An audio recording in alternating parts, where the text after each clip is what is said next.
the Philadelphia Union are looking to get back in the win column, continue scoring goals, what better person to have in studio than the legend himself that set the bar high, scoring goals and winning games for the Union than Sébastien Le Toux. Welcome to PHOI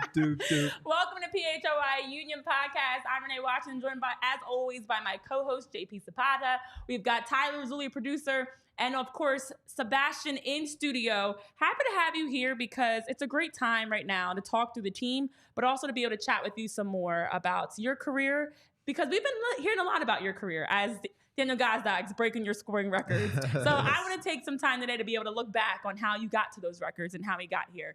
But first things first, how's life? You've been a lot going on lately. Got married recently, been traveling. Of course, you're still a part of all the broadcasts, part with Apple TV and with the Union. You know, how's life for Seba post-soccer playing days as you're now still so involved with the game in many ways? I mean, it's good. I'm not complaining. I'm still living in Philadelphia. I love being here. Now it's kind of like the busy season starting for everybody. You guys are going to be busy. It's going to be a lot of soccer coming this summer, you know, with the Olympics, the Euros, the Copa America, plus the Union. So yeah, I'm busy, but it's great. You know, I enjoy every part of the after career. Of course, I will love still be playing like you probably, Renee. You know, like to still be on the field and play, you know, at Subaru Park. But no, it's great to just discover new things and try to get better at a different job. But yeah, I love the broadcasting part and hopefully keep going. Yeah, we definitely love more soccer. That's for sure. This upcoming summer. So, Seb, let's start off with talking a little about your career. So I want to start from the beginning of your MLS career. Back in 2008, I didn't know this either. You were the first signing for the Seattle Sounders. I was, yeah, but because it started for me in USL. I played for the Sounders in USL. But if you, let's say, start my MLS career started, it was in 2006. Okay. I went to Dallas because it was a final of the MLS Cup that year, Dallas against Houston. And I went to like a game. It was organized by a French agent with a lot of French players coming and playing. And I remember we played, I think, the U17 of FC Dallas the day before the final. And I played that game. And then few, I guess, MLS coach were there and maybe some general manager as well. But again, 2006, it was not as many teams as it is right now. It's not what it is right now. So they asked me to come back the following February for an open tryout in Dallas, FC Dallas. And at the same time, when I came back from France, so it was in October, from October to February, I was able to meet Adrian Hanauer, the owner of the Sounders at that time in USL as well. And we had a little chat, and he was saying, oh, no, my team is in USL, not sure if it interests you, but if it doesn't work, you know, with the MLS team, you know, come down and try out. So I went to FC Dallas, did a tryout with 300 people. In the morning, somebody gave me a penny. I forgot my number. We was probably like 227 or something. And I was like, what's happening? I had no idea what it was, but, you know, you practice, you just play games for all morning with people I don't even know. I didn't speak English very well. So just play, stay the next day. You know, I was like, let's say, in a cut, I make the cut. I got taken by Steve Morrow, was a head coach at that time, not in the league anymore with FC Dallas. Asked me to stay. I spent almost a preseason with FC Dallas. It was the beginning of Dax McCarty. I don't know if you know who he is, but Dax McCarty having a credible career, but he was like at that time I think 15 or 16 with FC Dallas. Wow. Starting with him, but yeah, Kenny Cooper, who is kind of my twin brother for all the American. You know, we look like he's a bit bigger than me for sure, but always a great guy. But he was there as well. But yeah, he was great. But I didn't sign. They offered me a contract at that time. I was making more money with my French unemployment. So I was like, no, thank you very much. And I went to Seattle. And in Seattle, it's kind of like, we don't have enough time for the whole story, but he went short. Brian Schmetzer was a coach at that time for the USL team. I did very well. Try out, become a striker with Brian Schmetzer because I was a defender coming in from France. Okay. And yeah, Brian Schmetzer is a guy who put me as a forward. And from that, I just kind of loved my time in Seattle. And I found, let's say, an agreement with the league and Seattle to be able to sign with the MLS. Okay. Because after my first year with the USL team, I was able to become MVP of the league, the best scorer, and we won the league. So some team were interested to sign me, but I wanted to stay in Seattle. So I found a loop, in I guess the rules of MLS to be able to sign with the Always a league, loop, Saba. get loaned by the league to Seattle. So I was the first player to be signed in the awesome. MLS contract. So I spent 1 more year in USL, and then I was able to play in MLS That's really good. in Seattle. And Casey Keller was the second signing, the goalkeeper, American legend. And and then the story kind of started. Yeah. I mean, but it was a crazy trip. I have to say, it was a lot of doubt. I could have go back to France, but finally, I just have faith, and now I'm here with you. Yeah, it all Yeah. worked. It No, all you worked hear out that. well. 24 goals in 54 league appearances, as you mentioned, MVP, the fourth USL MVP. You have a knack for being the first. You have a knack for leading the way and being a trailblazer. Sébastien Trailblazer Le Toux. But I love the fact that as I was listen, you and I have known each other for years. We've been on broadcast together for years for the Union. But even I took a step back and was looking at some things that I didn't realize of, like your debut with teams, you're scoring goals, back to back years. You're MVP, you're setting all these scoring records. And as you mentioned, you were a defender that made that transition to be a forward. That's not even the position you'd always played. What was it for you that really helped you not only score goals, but excel at the professional level? It just, for every kid who are there who play, we always got stick to a position, by a coach or whatever, which it was my case as well. When I was young, I run a lot. You can see I'm not, very big or strong. So my physiology was my attribute, so I can run forever. So the coach always put me on the right side. I played 3-5-2 when I was young, from U13 to almost being a professional, and I was on the right side, going up and down, attacking, defending. So when I signed pro, a coach called me. I was like, listen, I would like you, but as a right back in my team. And when you are young, you're like, yeah, of course, you got excited. And I'm like, yeah, no problem. He was like, yeah, just right back only, not right midfielder, just right back. I'm like, okay.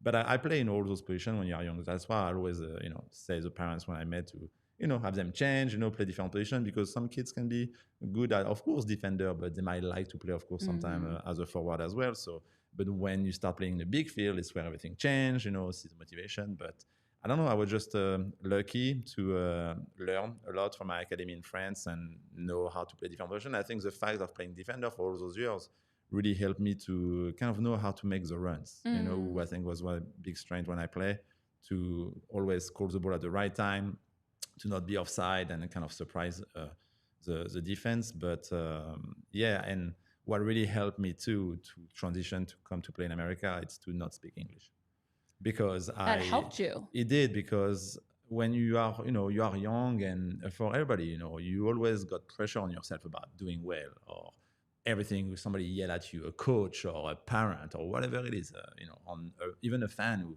At that time, it was not Twitter and Instagram, but I was reading like the blog, you had like online, and one guy, I don't even know his name, whatever, say, "Oh, Le Toux suck," and you believe those people. You're like, "What the hell?" Like, "Oh, yeah, maybe I suck," But you don't. It's just, I feel like it's a confidence, and you can see it in anybody in sports who sometimes have a great year, and from one to another, they are not as good as they were, and people are like, "Oh, what happened?" They are still good. It's just, I feel the confidence of people. Is different. So for me, not speaking English was great, because I came here, it was kind of my last chance, and I just played to have fun. I just play like I was in my backyard, with my brothers, just playing, having fun. Of course, respecting the game, playing as hard as I could, but I was not focusing or worried about what the guy was going to tell me in my team, because maybe I didn't pass him the ball, or because the coach told me to do something. But I thought something different and I did it.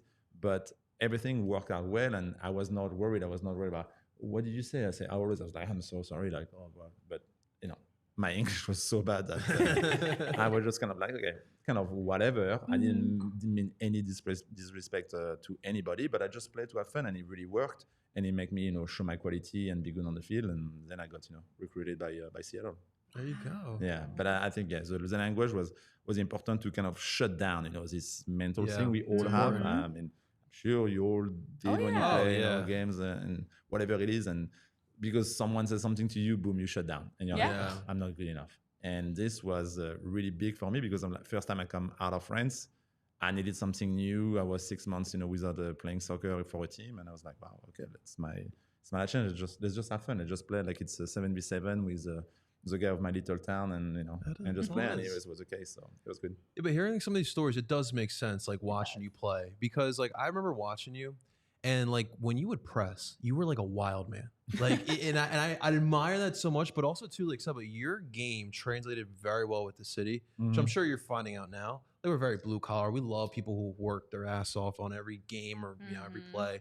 And so like I really felt like your style of play fit, especially in the early days, because obviously we're creating that history, right? In those early days, and you fit perfectly with the city.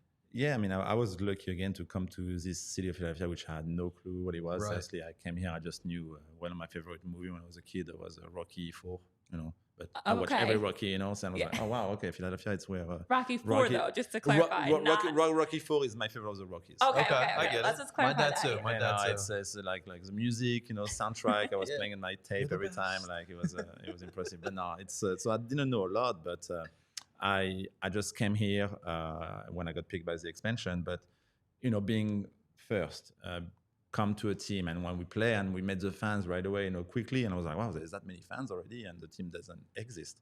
So it was kind of cool to see that you were really a sport, like a city sport. Like like I come from Seattle, which is the only town I know in the US. They had a basketball team, the Supersonics, which I see almost every game of Kevin Durant when he was drafted the first year. But it was the last year. It was cool, but it was nobody, nobody in the thing. So that's why they left and they went to Oklahoma. But so then no basketball.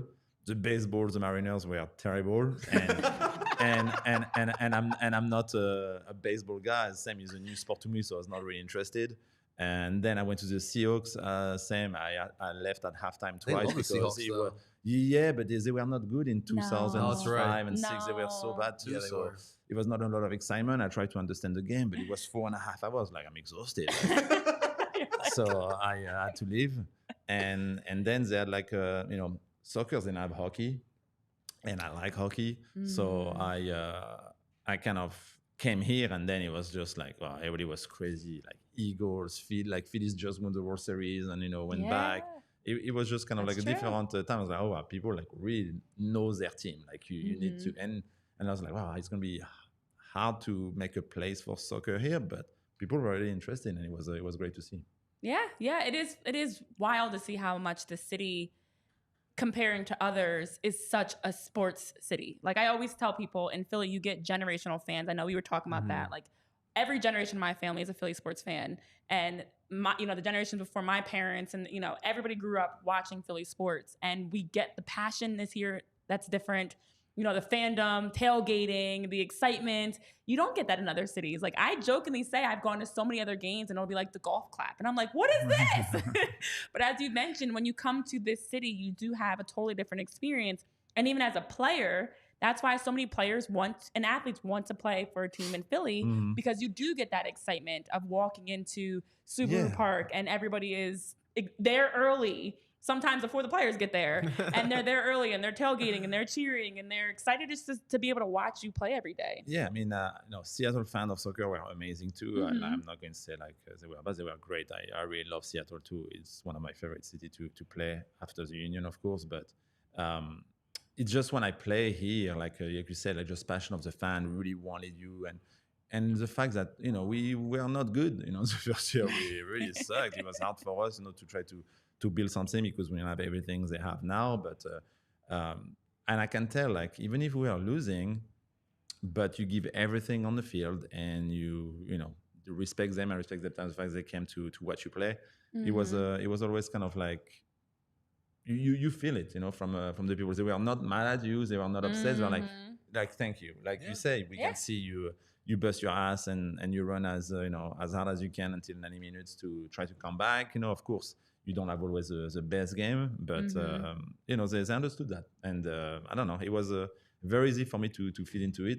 Of course, I was lucky to be able to score the goals and score the hat trick my first game at the Lincoln Financial and everything, which put me very well into the eyes of everybody. But I again, it's going to come back for me to having a chance to be on the field. It was my dream, when I was a kid, and I'm sure there's a lot of dreams for everybody, not just in soccer, but to be, at the Eagles or playing for the Phillies or whatever it is. And I had the chance to be here. So in my head, every time I was tired, I always tell myself, because I remember I was a kid too, and it was my dream. And I watch people. I always tell myself, if I feel tired, if I feel upset or frustrated or whatever, always remember why you play more than for you. There's all those people who came. There's all those people who who wants to watch the team. You cannot stop now. If you stop now, it means like you are better than your dream. So I always try to keep running as hard as I can. Give the best I can, which sometimes was suck, but it was my best of the day. But it's always what I was keeping going, because I knew I was lucky to live my dream, and the only thing is you just don't know until when it's going to be happening. And I remember for 6 months I was sleeping on a couch at my brother's. So you kind of see both of the thing, and the motivation will come back right, because now it's kind of a second chance for me to do something I love, and it's my dream since I'm 6 or 7.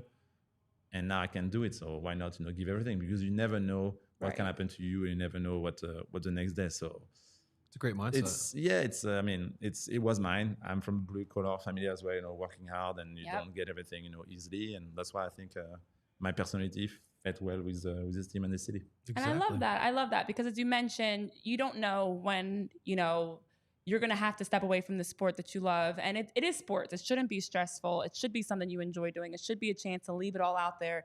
And as you mentioned, you never know what the future is going to hold. But when you have the right people in your corner, Seba, they can always protect you if something does go wrong. And that's our friends over at Rite Aid, because at Rite Aid, they are the place you can always count on to refill prescriptions, schedule vaccines, get personalized care recommendations, and also be able to find anything that you may need. You don't have to stress about your prescriptions, because with Rite Aid, you can refill them automatically. You can enroll in their automated courtesy refills, where they're going to make sure to make it free, easy, and most prescriptions qualify, which makes it even better. So you can talk with your Rite Aid pharmacist or sign up through your My Pharmacy account or RiteAid.com to be able to get started. Also at Rite Aid, they just have everything for you. If you want to go in and get some ice cream, if you want to go in and get, that last minute birthday card, or maybe you want to get some sunscreen or some pool floats to be able to get out and enjoy the summer weather, Rite Aid's got that as well. So plenty of things for you to be able to take care of yourself, your family, with prescriptions, vaccines, fun things, snacks, drinks. If you want to go in and get a refreshing iced tea or something, Rite Aid has all of that for you. So today you can take advantage of being able to transfer your prescriptions to Rite Aid. Just go to RiteAid.com/transfer. Rite Aid caring pharmacists are ready to answer any questions you may have and to be able to help you stay healthy. You can get your prescriptions along with anything at Rite Aid you may need, including those over-the-counter medicines, household products, cosmetics, and more. So just ask your pharmacy team for details. Restrictions do apply, but head over to that local Rite Aid today so you can take away the stress and the worry of little things like getting your prescriptions. I love it. All right. Well, listen, Seba was a betting person coming to the league, and you can be a betting person this week as well, because this show is brought to you by BetParks app, guys. Get in the zone with the BetParks Sportsbook app. Listen, the NBA Finals and the Stanley Cup Finals are set. We know the two opponents for both of those sides, so you guys can actually start betting on those. We're in full swing of MLS and MLB season, so you guys can check out some of the bets on that as well. Win big with all-day action. Win your first $10 bet and earn up to $125 in sports bonus bets. You play for fun. You love to win. You bet Parks. Download the app and play along with us today. You must be 21 or older. Please gamble responsibly. If you or someone you know has a gambling problem and wants help, call 1-800-GAMBLER. All right. Well, with that, Seba, I do have one more nostalgic question that I do believe a lot of people want to know as well. So the first 2 years the Union were in existence, you were part of the team, right? Mm-hmm. This date haunts me. July 13th, 2012. All right, you were traded from Vancouver to the New York Red Bulls, which a lot of Union fans don't even like bringing up to this day. So you have any fun stories about that moment getting traded, or any stories playing with the Red Bull at all? I mean, just what can I say? I got traded to Vancouver. I had no clue it was going to happen. I was trying to renegotiate my contract, but it happened. I don't know why. Business, yeah. I'm not going to go into it. But anyway, I got traded for no reason to Vancouver when I wanted to stay. Then in Vancouver, everything is going well, But we kind of had a coach who wanted to have, some people coming, a new forward. And I guess they had an opportunity to train me to Red Bulls to get somebody else. And because they knew I was at the end of my contract as well, because it was my last year, so they didn't know if I was going to signed for Vancouver. We was going to leave, for free. So they decided to trade me to Red Bulls. But when it happened, I was in Chicago. So I was in Chicago because we had like a midweek game. Okay. So we fly with Vancouver, go to Chicago, play Chicago, and we stay the next day on Thursday. Okay. And the coach called me. I was shopping. I remember that in a mall in Chicago. And he said, "Oh, can I see you?" I'm like, "Yeah, but in an hour." Like, I say, "Yeah, but come back when you can." So I come back. See me dance. Like, we just traded you to the Red Bulls. Your flight is in 3 hours.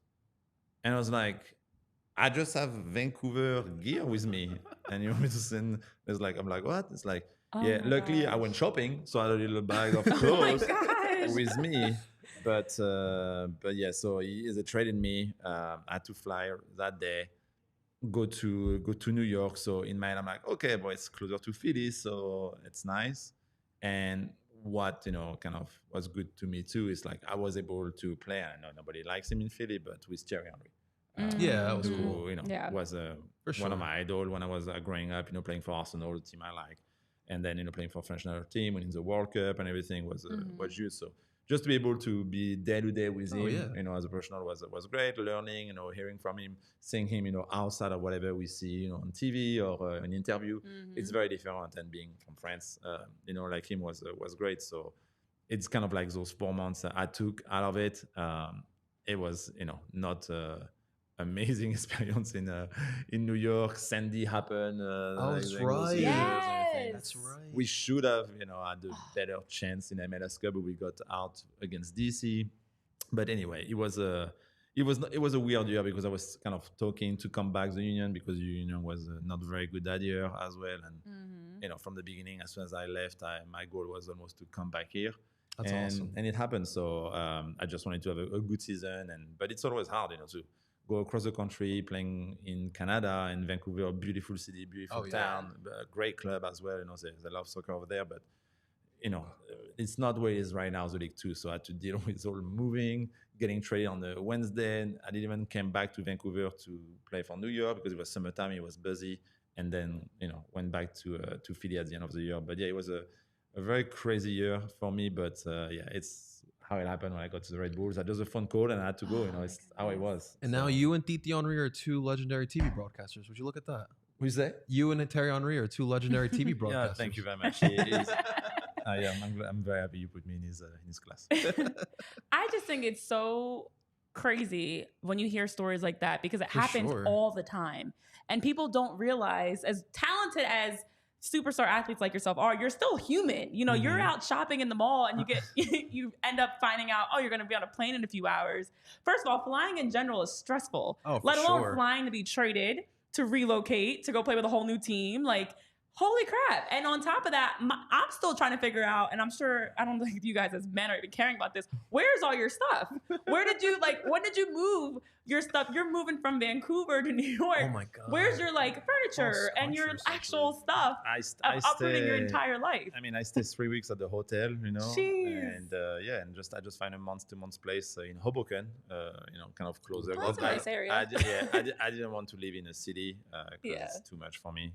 Sure. But no, it was it's tough. And again, it was 2012, and it's not what it is now. Now there's more help, for the player, everything. It was no help for me. I had to deal everything on my own. So it's not, especially we don't know the rules, especially moving from Canada back to the US. I had to change everything, from the bank account to, the phone and to, insurance, whatever it is with the team. And I remember too, like I broke my finger the day before they trained me. So I was supposed to do a surgery in Vancouver, and I had to do surgery in New York. Oh my goodness. And as soon as I landed, right away, the next day, you go to practice.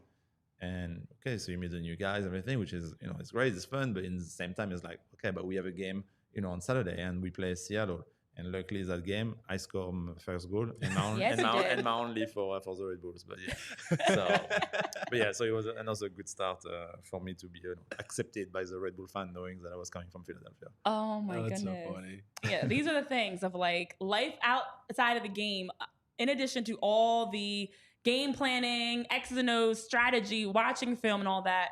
it's the other stuff too that's a factor of like, you broke your finger and you need to go to the doctor. You have to live in a hotel for 3 weeks. You're in a whole different city, in a whole different part of the world. On top of, oh yeah, we've got games coming up. So you got to figure all this out and then go practice with this new team and then go play a game with them. I'm just curious though, if there's one specific moment that you can look back on that felt like either a turning point for you or that moment that really helped you as a person just as much as a player to learn a lot about yourself through soccer, if that makes sense. Yeah, I mean, there's a lot. I know. There's one that jumps out at you that was kind of a defining moment for you in your career. The defining moment for me to play in America was, just to give you a story. So in Seattle, we play the game, again, the Seattle team, again, with some French people coming to play. I play very well. I play center back because I went to Adrian Auer and asked him what your coach need. Brian Schmetzer, I said, we need center back. So I'm a center back. So I play center back. I did very well. We beat their team, I think 2 or 3-0, who just won, I guess, the title like 2 years ago. And the following day, so we play, I think the game was on Thursday night on turf, like 7 p.m., full game. We don't have many subs, so we play full game. The next day, we have practice. We all believe it's going to be, kind of a regen type of practice. We are all professional from France. We're like, we are not going too hard. We are all exhausted. Most of them just flew, to Seattle like a day before. Me, I arrived like a couple of days before because I was coming from Dallas. And they're all exhausted. Everybody is like dead. So we come, we're going to jog, stretch, maybe play a little 5v2 or whatever. And no, it's like, no, we practice like full. And we look at him, we're like, at the bench, it's like, sorry, but we can't, I can't move. Like, if you ask us to do practice, we might be injured. And if we are injured now, we cannot play for you. So we don't feel like we are fully and in America at that time, and I play in USL, it's like back-to-back game. You play Saturday at 4 p.m., at 7 p.m. in Portland, and the next day you play at 4 p.m. in Seattle. And I was like, what's happening? Like, who does that? Like, now, today, you will never do it. But in 2007 is what I did my first year in Seattle, and I was like, are you joking? Is this really saying like you have a game on June 1st and then June 2nd? What it was, and I did not understand. But anyway, we go to practice, and Brian Schmetzer is mad. He's like, oh, you French superstar, blah, blah, blah. Like, he didn't want to have, because we are like, no, it's not broken English, of course. We try our best to communicate the most respectful way possible, but like, no, it's not that. It's like we know that if we practice like you as your guy right now, we are going to be probably injured. Maybe not, but first we're not going to play very well because we're exhausted from the game yesterday. And tomorrow, yes, we come back and we can do. So anyway, he was mad. So the following day at night, it's the flight back for every French player. And so they go, but because I went to Dallas, after Dallas, I had another tryout to Colorado, but I didn't went to Colorado because Dallas kept me. So I didn't have any fly back to France. So I go to the counter. I forgot the company. I think it was Air France in Seattle. And I go. I'm like, excuse me, ladies, but how much is a ticket just one way to Paris? And she's like, I forgot the price to me, but it was something crazy, like $5,000 or $6,000. Oh I was like, because we don't have any more, economy, it's just first class. And I'm like, in my bank account at that time, I think I have $1,500 left. Oh. So I turn and I'm like, I can't pay for that. And I know like we play well the game. I know like we beat this team, and I know I'm better than some guys in the team I saw. So I know I have a possibility to maybe be here. So I'm like, I turned like, luckily when we went to the airport, Adrian and I were a very, very nice man, drove us back to the airport to say goodbye and everything. And I went to him, and it was kind of like, was a thing for me. It's like, please, can you tell your coach it was a misunderstanding? We want to be here. Like, I understand he was mad because we're not practice, but it was not disrespectful because we are so tired and we just play. So can you ask him if it's okay for us to stay, practice with the team next week so he can see us the entire week? I pay for my own hotel, and because you don't have to pay now anymore. Like, we pay for the week, we practice, but if the next week you want us to stay, then you kind of, help us and help us with the hotel and everything. So he called Brian Schmetzer and he agreed. So then I turned to two of my French friends and I'm like, hey guys, how about you stay with me? You agree. We stayed together. We bundled up in it was like a motel, right on the road, with a kitchen and everything, right across from the training facility in Tukwila in Seattle, which is outside of the city. And we stayed there for 2 weeks together, practice every day. And at the end, I was unfortunately the only one who signed with the team. My two other friends didn't sign, but it's what happened. But if I didn't have like the fact, if the person at the airport would have telling me the flight is $800, I would have paid for it. I would be in France. But because it was too expensive, I was like, I need to stay. Like, and I was feeling, in my gut that we have to stay. Like we did well. So I just, went to the Adrian Hour, talked with him about it, and it's kind of like was a change for me because if I didn't do it, I would have not the possibility to practice more, show more, to the coach and Brian Spencer, and then, I will again not be here with you today. But it was a changing point for me to kind of trust my gut, trust my feeling, and luckily a sign of let's say the life who were telling me, yeah, look, it's $6,000. Are you going to pay $6,000 or are you going to, talk everything to happens for a reason, Seba. Exactly. So it was a turning point for me in my story because otherwise, I would be in a plane and probably not playing soccer right now in France. I love that. I love that story. That's awesome. All right, so let's talk right now about this current team, though, Seba. Right? Wait a minute, I have to say something because the Hallmark movie channel in me is like geeking out about this. Yes, because this is screaming. You were in the airport. I was, and you were literally ready to leave to go awesome. back to France. Yeah.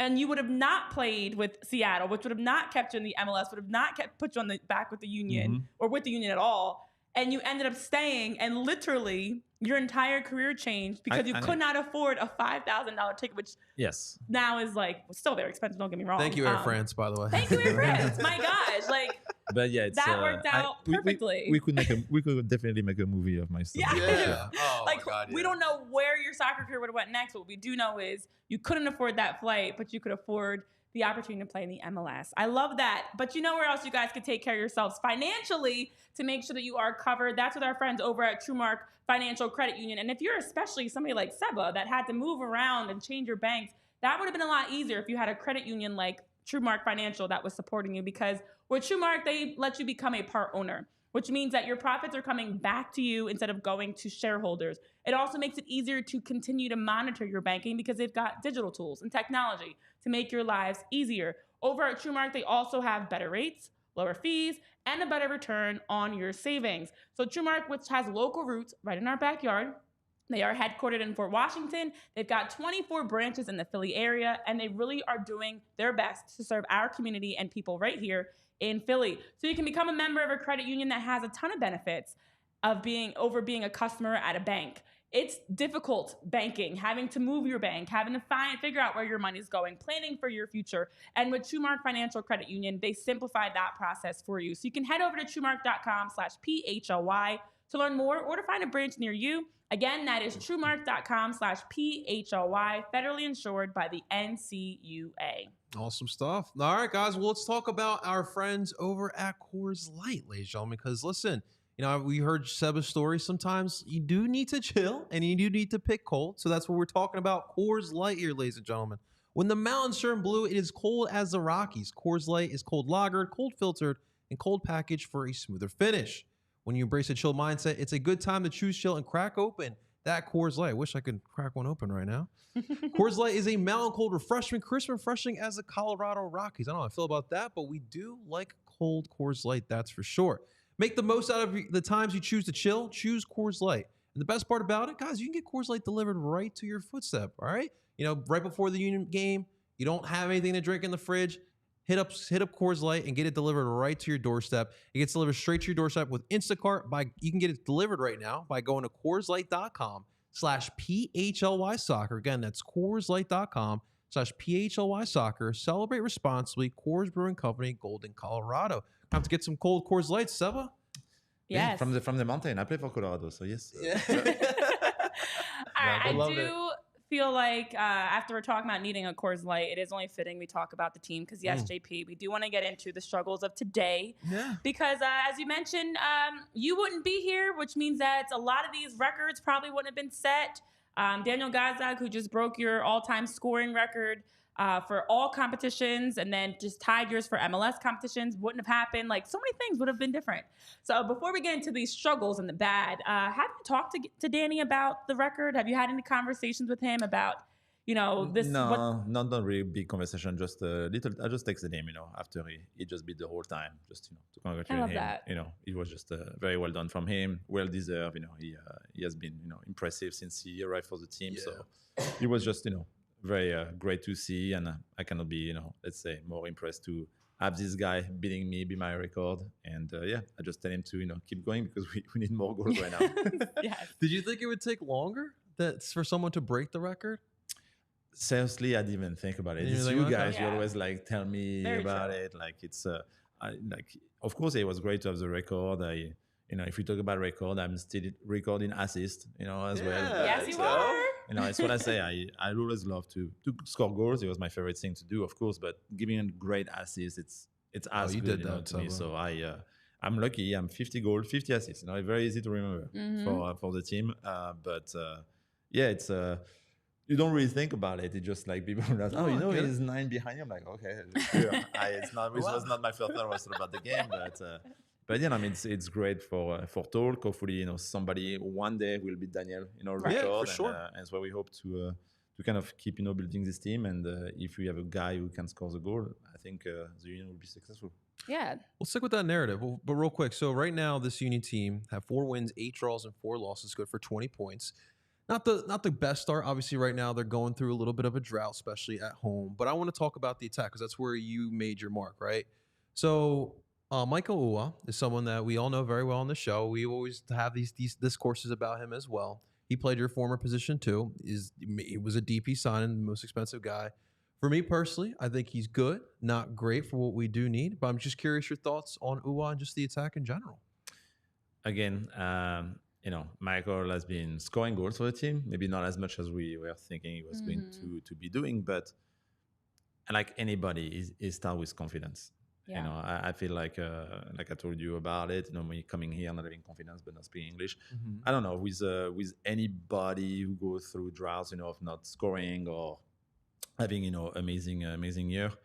He's been here, being through injuries a little bit, criticism, of course, as well, because he's the most paid, player in the team. Right. So it's something, he was maybe not used to or not, having, but he could go on the run, he could be the guy. I feel like the way we play doesn't fit his style a bit too much sometimes, just because, we are been a successful team now since 5-6 years.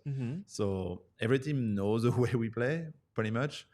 Jim doesn't change too much of the way we are playing, and you can see we are kind of liking of going into counterattacks, which was the model of the team the past 2-3 years when they were very successful. But now team drops, so there's not as much space behind. And Michael Rua is very good going behind the defense and making runs like I used to do. So when you instead of having 45 or 50 yards of space, you just have now 20 or 25, and you still try to play that ball behind the back. It's very difficult, especially for midfielder or the forward and Ua to find the ball. So then you just need to find other ways. But it's the way we are playing. It's always just going around. It's kind of like very predictable. Like I said in my broadcast last game, it's predictable for every team. They all know we are going to go left or right, and it's going to be a Wagner cross. It's going to be a Elliott or Baizo or Sullivan cross on the right. And Ura is not maybe the best header guy. He's a guy who won the ball in a space in his feet.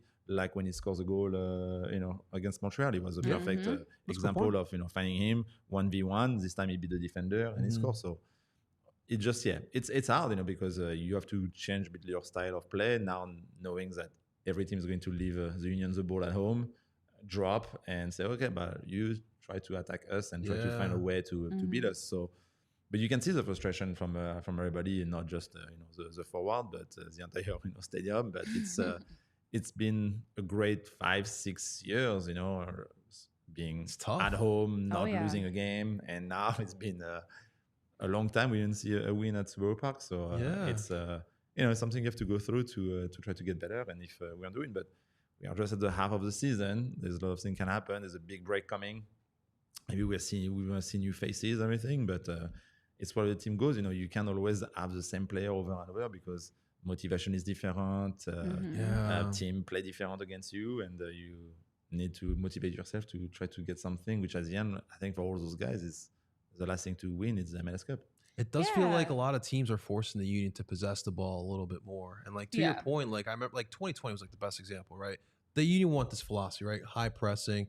But when you had Brandon Aronson running at that 10, right, with Sergio Santos and Kasper Shabilko, that to me was like at the pinnacle of that high press Union style of soccer. So times have changed, and you gotta keep refreshing the button essentially and come up with new things. And it does feel like, exactly as you mentioned, we've talked about it, that this group has gotten predictable.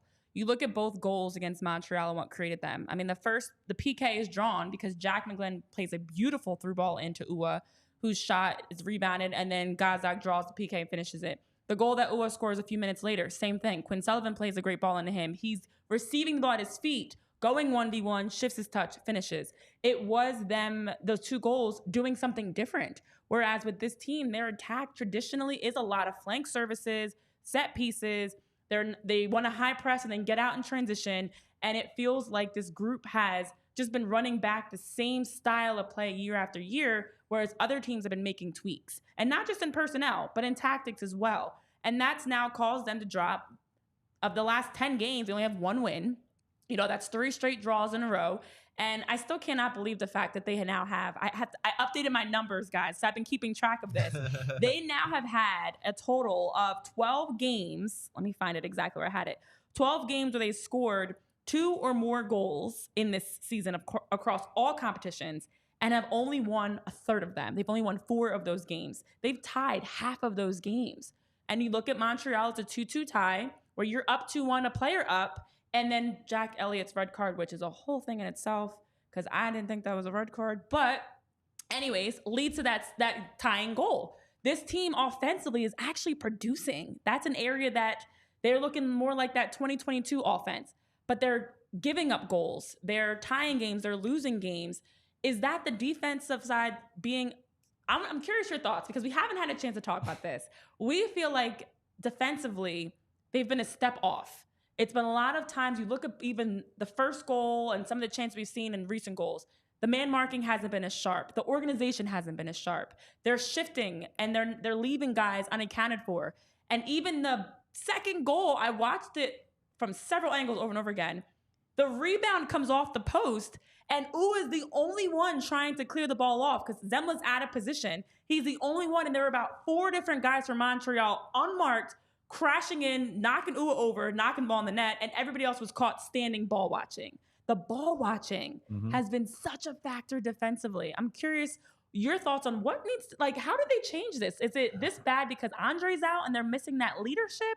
Or is this just them hitting a wall, essentially? I mean, if I got the solution, I would love to give it to you.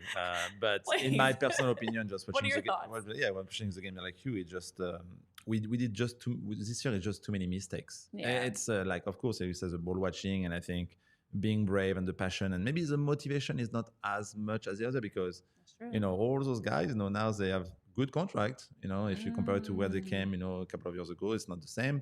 But now it's like, where do you find the motivation? Is one thing for me.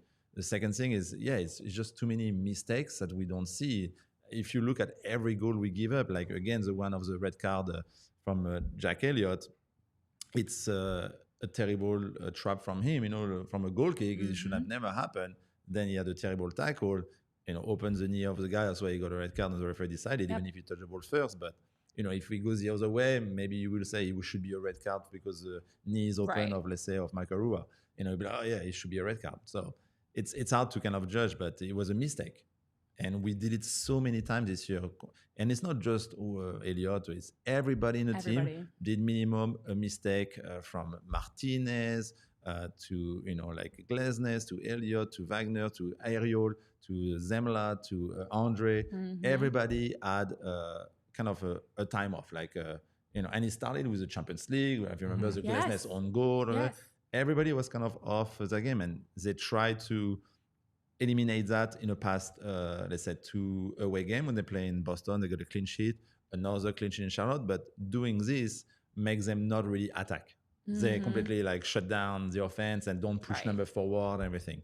So they just need to find the right balance to stay, you know, not taking risk out of the back, make sure they connect passes, don't play with maybe less concentration, whatever it is. I'm not with them, you know, every day, but It just to come back to where they were supposed to do, which they did it for 2 games. But now you see against Montreal, like falling asleep after a minute or 20 seconds, and we got a goal against, which was a kind of a scenario we saw this year as well, giving up so much early goals that we don't see. It just, I don't know what is the word in, the huddle or whatever, but it's you cannot do that, especially at home. So we kind of give the stick to, get beat a few times. And it's what always Jim Curtin say in all of most of the press conferences, like, most of them are not better than us. I don't think they are better too, but they play with more, like passion a little bit, more urgency, more like you say, being 4 crushing the box to try to put the ball in it instead of having 4 guys, around Zemla and being here for him. It's just little details. It's not a big thing, but at the end of the day, it gets you 3 points or gets you 1 or sometimes nothing. So they just need to come back to it. So we might see maybe a little bit better when some of the guys are not here for international duty. Maybe all the young guys who may have a chance to play might show that. And when now you put a new guy and you got to win, now the guy who took the position to come back is like, shit, I need to play at my full level, otherwise I lose my job. And it's a part of the game, So it does feel like it is a mindset, right? Because like, some of these, you said, like, these are mistakes that we haven't seen in the they So it does feel like they could be overthinking things out there, or just not thinking on the same mind length. Because they're not the same page. I mean, you can see, like, if you watch the game, like the frustration from every player. I feel like some stuff you don't see usually when they play. So it's a bit different than we see the last year. But now, it's another thing for them to overcome and become more a team and, try to get out of there, and they have to be together because it's not going to be just 1 or 2 guys. Do you think the fact that the majority of this team has been together for like 3 seasons, do you think anything like that has to do with the mindset right now? I mean, in my own experience, it's, in my opinion, it's like I say, every guy, and well deserved for all of them because they did amazing in the past 5 seasons for the team.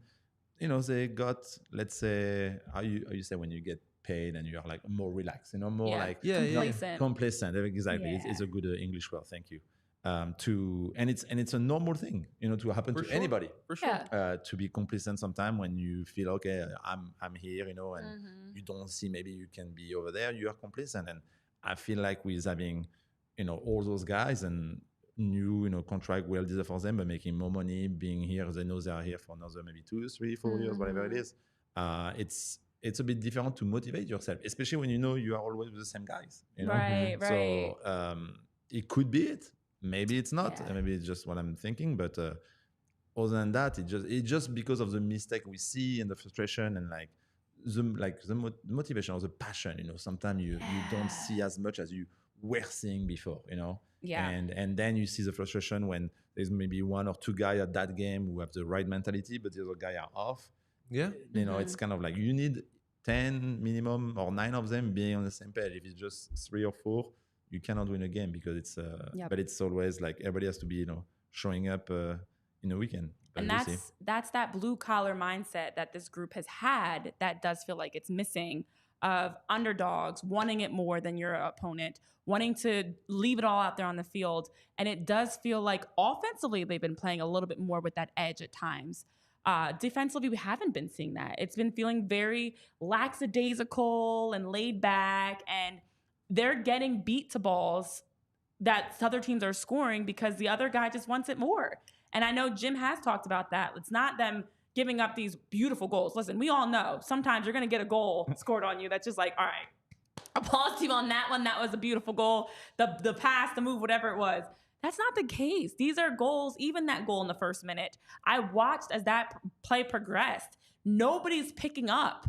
And then even at times you see maybe it's a midfielder that's behind an attacker chasing and not urgently getting goal side, getting marked up and watching. It's kind of like, you got it. No, you got it. And meanwhile, nobody's picking them up and they're scoring. So it is interesting. I didn't even think about the financial component of possibly being a factor of maybe some complacency of not only the contract, but as you mentioned, when you're playing with the same guys over and over again, and I know I'm better than you, I don't feel like I have to work as hard. But if I know you're pushing me for my position, that's why I liked bringing in like a Marcus Anderson, Quinn Sullivan has been playing better. You need some young guys that are hungry, that are going to push you and work to try to beat you out for your spot. And I think as a whole, the union are kind of missing that edge. I know Ian's saying in the chat that a players only meeting is necessary at this point.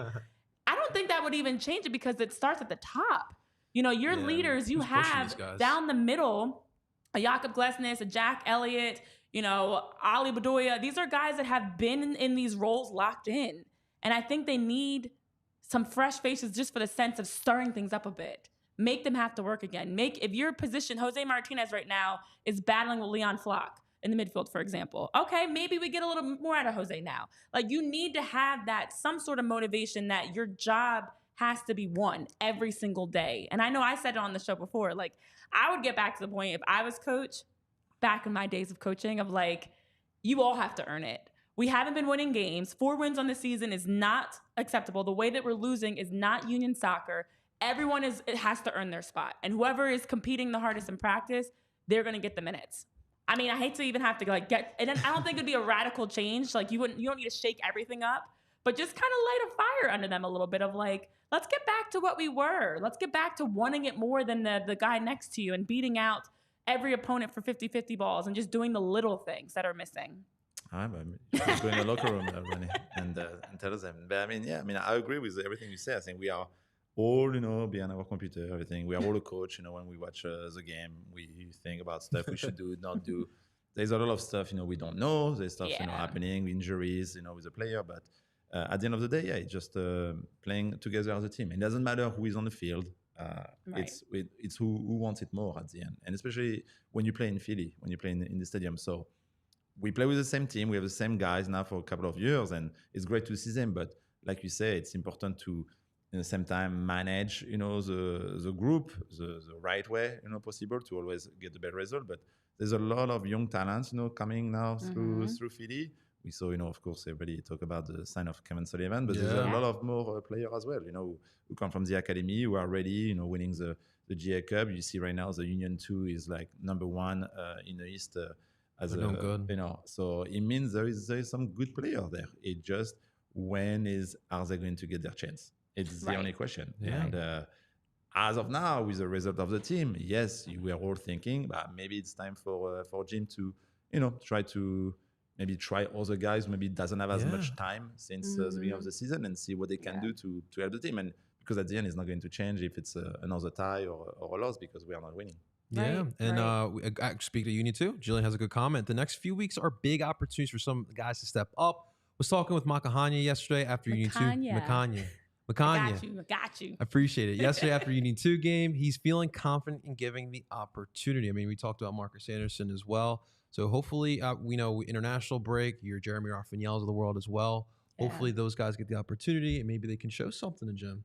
Yeah, I mean, there's a guy too coming in mind. It's Jesus Bueno. We saw him playing last year. Yeah, we kind of forgot about him. We don't see him play much this year, and sometimes you're like, okay, why? It just.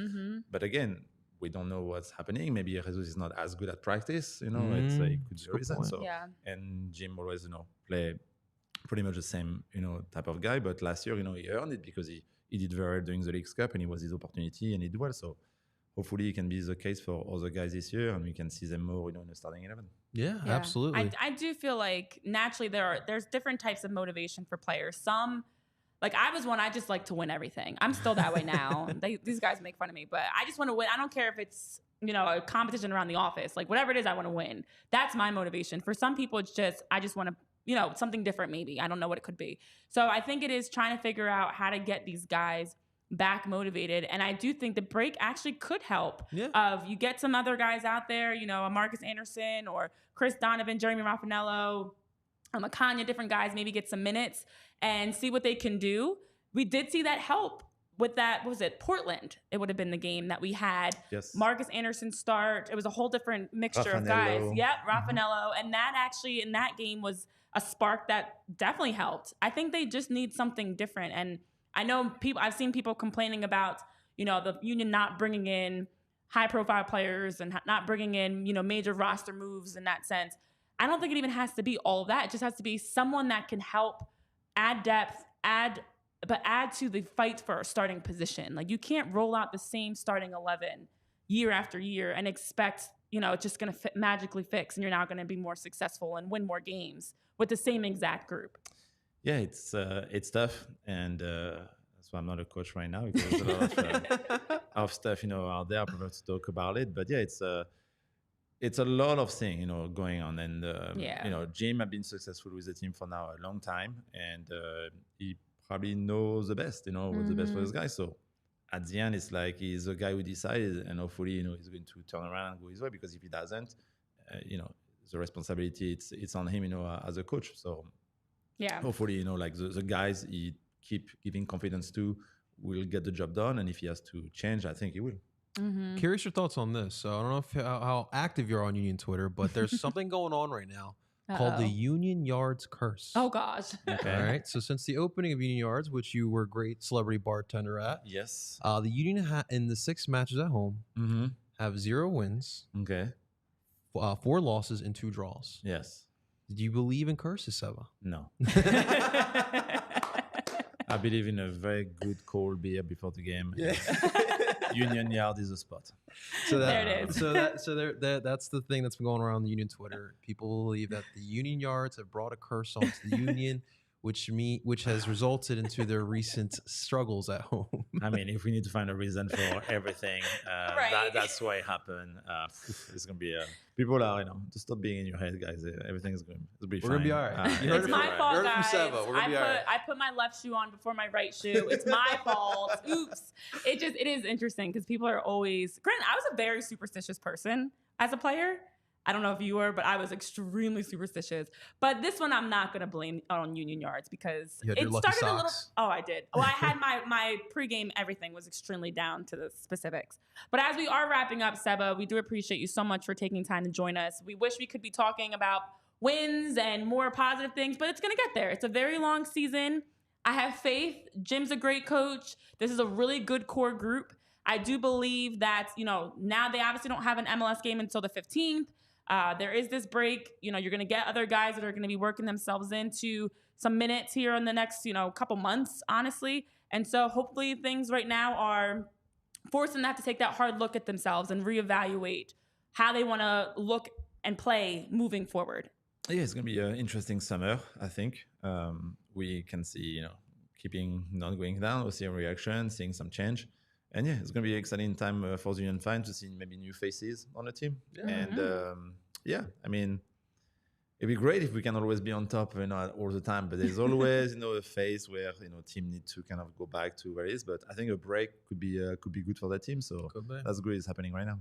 All right, real quick, I just want to take a quick second. So over the weekend, Sanders Ngabo, he lost his father. Just want to, from everyone here at PHLY, thoughts and prayers to the Ngabo family. Obviously, that's just terrible news, but just wanted to throw that out there before we sign off. Yes. Well, so sad to hear that. I didn't know that actually. But for Seba, I know this summer you also have camps coming up that you've got going on. You're doing you are staying involved in the game in many ways, including giving back to the next generation. Yeah, I mean, I might start being involved a bit with Union Academy as well, coaching. So we'll see. It might be in progress. So yeah, so I'm excited about that. But yeah, doing a summer camp, as a little vacation / playing soccer with the kids, having fun. Learn from the best. Wildwood Crest, this summer, last week of July. But other than that, doing a little broadcasting, little of coaching, and just having fun, living life. That's yes, awesome. Love that for you. And a new show? A new show, new podcast as well. The exes with the ex-capo, Adam Booth, and Matt, the ex-president of They're awesome Son too. of Ben. Yeah, great people. Oh, yeah. Just asked me. It's just fun to do, just to talk about the team. Shortly, not be too long because otherwise I cannot shut up. So I need to keep talking. But no, it's great to kind of like see their vision as well, because as an ex-player, it's always different for me what I see, and I always love to hear what they're thinking about the performance of the team. Absolutely. Yes. Well, it's been a pleasure being able to hear about your experiences and even learning some new things from your stories that you shared. Still some wild stories. Yes. But fingers crossed that as the league continues to evolve, hopefully the team will continue to evolve and also be able to start winning some games, getting some better results. And let's hope that as the summer rolls on, we're going to be talking about more positive things around the Union. Wins. The Union winning. Let me clarify. The Philadelphia Union winning games. There we go. Soccer games, MLS games. But that'll do it for us here at PHOI Union Podcast. Thank you so much to everybody that tuned in as well. Whether you're tuning in on YouTube, Twitter, or Roku, we appreciate you guys so much for joining the conversation and always tuning in to check out the show. And for Tyler, JP, myself, Renee, and our very special guest, the icon, the legend, Sébastien Le Toux. Thank you guys so much. We'll see you guys next time. We all silly like the mayor.